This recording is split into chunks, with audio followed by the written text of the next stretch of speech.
Bismillahirrahmanirrahim. Assalamualaikum warahmatullahi wabarakatuh. Nama saya Ayu Ajeng Puspaningrum dan nomor DIN saya T2019-6061. Baik, di sini saya akan menjelaskan tentang sejarah peradaban Islam dengan tema Islam di Andalusia. Islam masuk ke wilayah Andalusia pada tahun 2 Hijriah atau 8 Masehi, dan masuknya Islam di Andalusia tidak semudah penyebarannya, dan juga beberapa tokoh Islam sangat meyakini bahwa Andalusia memiliki potensi yang besar terhadap kemajuan agama Islam. Ada beberapa faktor mengapa Islam memilih daerah ini dan mendorong kaum muslimin untuk bisa menaklukkan wilayah ini. Yang pertama adalah suasana perang antara kaum muslimin dan Kristiani. Pada awal masa-masa masuknya Islam di Andalusia, mereka masih minoritas dan mayoritas di sana masih beragama Kristiani. Mengapa Islam masih minoritas di sana? Karena jarak antara Andalusia dan pusat peradaban Islam sangatlah jauh. Itulah yang menyebabkan lambatnya penyebaran Islam di sana. Nah, ini adalah menjadi faktor atau dorongan yang sangat besar untuk kaum muslimin bisa berhasil menaklukkan negara Andalusia. Dan yang kedua adalah pergolakan di kalangan penduduk kaum Romawi, kaum Yahudi, kaum Vandal, dan juga Kristiani, yang mana kaum ini adalah mayoritas di sana. Nah, mengapa demikian? Karena kaum muslim bisa mengambil kesempatan ini untuk sedikit demi sedikit menyebarkan Islam di sana. Karena ketika mayoritas sedang sibuk dengan agama mereka masing-masing, Islam bisa lambat laun atau sedikit demi sedikit masuk dan menyebarkan Islam dengan berbagai cara. Dalam sejarah penguasaan Spanyol atau penguasaan Andalusia, ada 3 pahlawan yang sangat berjasa pada penaklukan Andalusia. Yang pertama adalah Tharif ibnu Malik, Tariq ibnu Ziyad, dan juga Musa ibnu Nushair.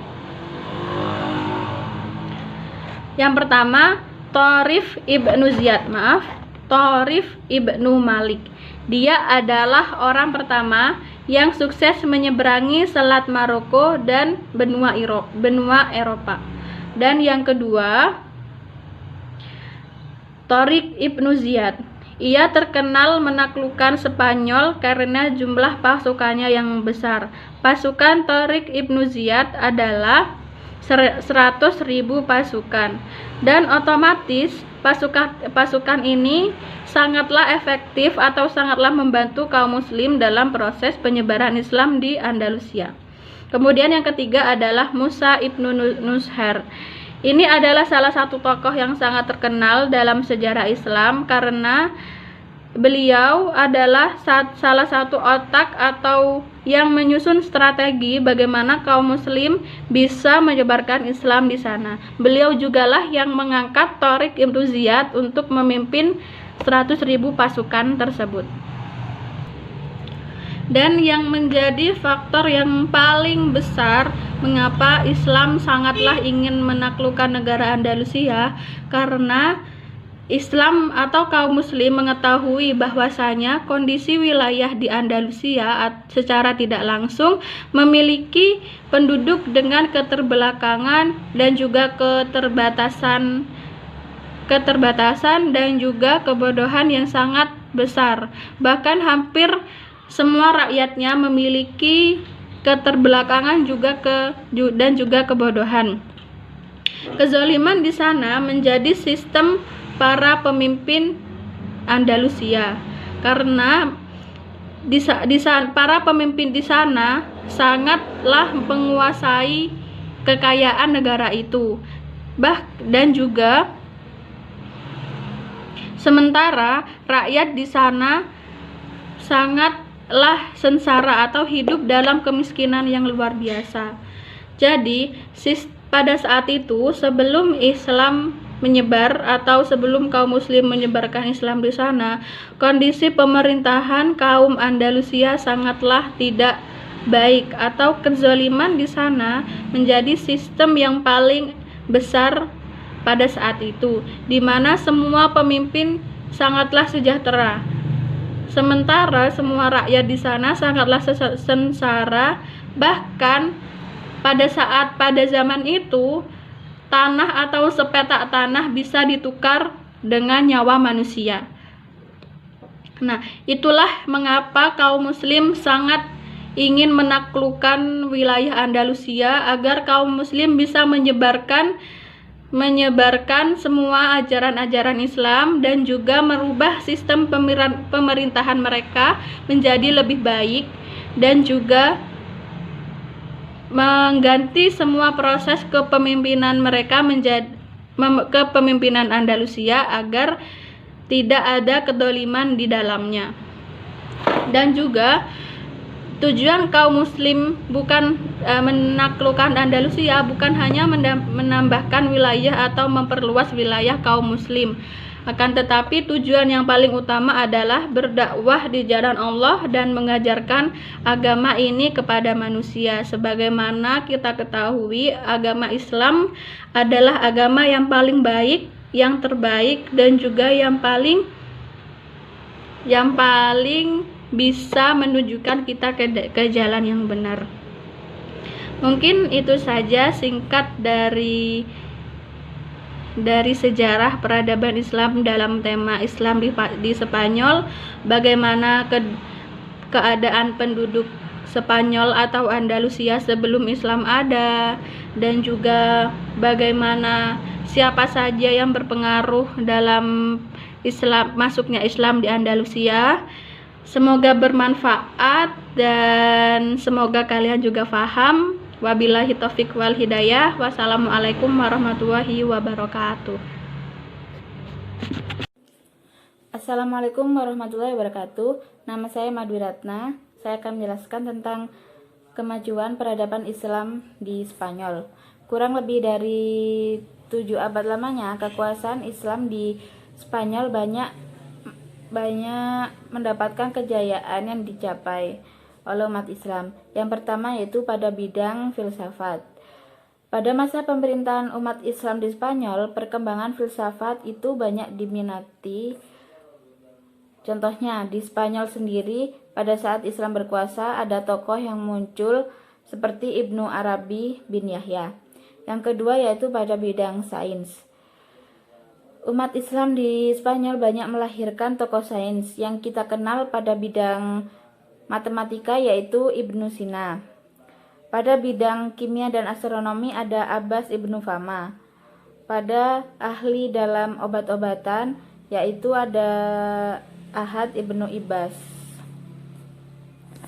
Yang selanjutnya yaitu kemajuan peradaban Islam di Spanyol pada bidang bahasa dan sastra. Bahasa Arab telah menjadi bahasa administrasi dalam pemerintahan Islam di Spanyol. Di antaranya para ahli yang mahir dalam bahasa Arab, baik keterampilan maupun tata bahasa yaitu Ibnu Saidi, Ibnu Malik, pengarang Alfiyah, Ibnu Huruf, Ibnu Al-Hajj, dan lain-lain. Yang selanjutnya yaitu kemajuan Islam di Spanyol pada bidang sejarah dan geografi. Umat Islam bagian barat melahirkan banyak pemikir terkenal. Contohnya Ibnu Zubair yang telah menulis sejarah-sejarah umat Islam, Mediterania, dan Sisilia. Yang selanjutnya yaitu kemajuan peradaban Islam di Spanyol pada bidang fikih.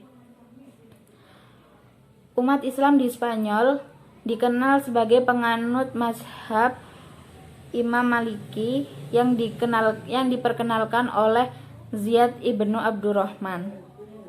Pada masa ini, umat Islam di Spanyol lebih mengenal lebih dalam mazhab Maliki, khususnya di bidang fikih.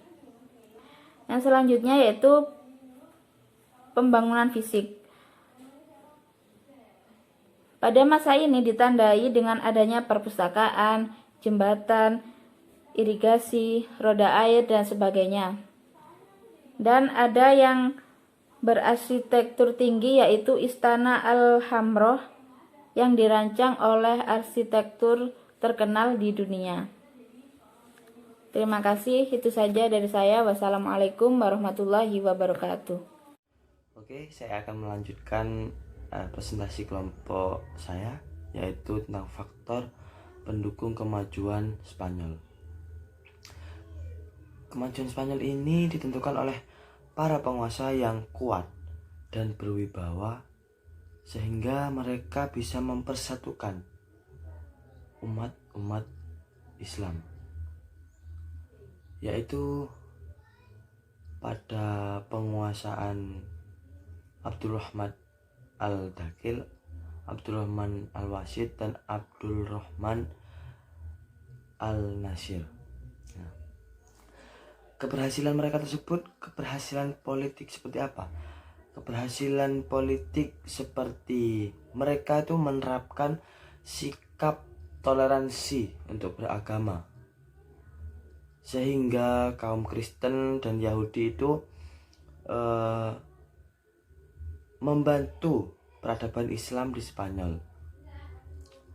Bagi mereka itu, bagi kaum Kristen dan kaum Yahudi, mereka itu sudah disediakan hakim khusus yang berfungsi untuk menyelesaikan masalah yang berlandaskan ajaran agama mereka masing-masing. Masyarakat di Spanyol itu terdiri dari banyak komunitas, agama, budaya, dan lain-lain di bangsa mereka. Sehingga ketika menegakkan toleransi beragama, mereka itu menyumbangkan kelebihan masyarakat, sehingga untuk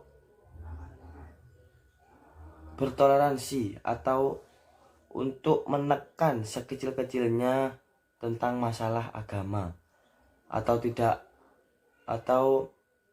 biar tidak terjadi perselisihan tentang agama. Dan selanjutnya, meskipun ada perselisihan sengit antara Abbasiyah di Baghdad dan Umayyah di Spanyol, hubungan antara budaya barat dan timur itu tidak selalu terjadi peperangan. Pada abad ke-11 Masehi, banyak sarjana yang mengadakan perjalanan dari barat wilayah Islam menuju ke timur wilayah Islam dengan membawa buku dan gagasan-gagasan. Dengan hal ini menunjukkan bahwa meskipun umat Islam terpecah dalam beberapa kesatuan politik, terdapat apa yang disebut kesatuan budaya dunia Islam. Dan selanjutnya, penyebab kemunduran dan kehancuran Islam di Spanyol. Di sini ada 5 faktor. Yang pertama yaitu konflik Islam dan Kristen, tidak adanya pemersatu, tidak adanya ideologi pemersatu. Yang ketiga itu kesulitan ekonomi. Yang keempat, tidak jelasnya sistem peralihan kekuasaan. Dan yang kelima yaitu keterpencilan. Saya mulai dari yang pertama, yaitu konflik Islam dan Kristen. Para penguasa Muslim di sini tidak melakukan Islamisasi secara sempurna. Kenapa? Karena mereka itu merasa puas dengan hanya menagih upeti dari kerajaan-kerajaan Kristen taklukannya, dan mereka itu membiarkan mempertahankan hukum dan adat mereka, si Kristen tersebut, termasuk posisi hierarki tradisional, dengan syarat tidak melakukan perlawanan bersenjata. Namun demikian, bahwa kehadiran Arab Islam telah memperkuat rasa kebangsaan orang-orang Spanyol Kristen. Nah, karena hal ini menyebabkan kehidupan negara Islam di Spanyol itu tidak pernah berhenti dari pertentangan antara Islam dan Kristen.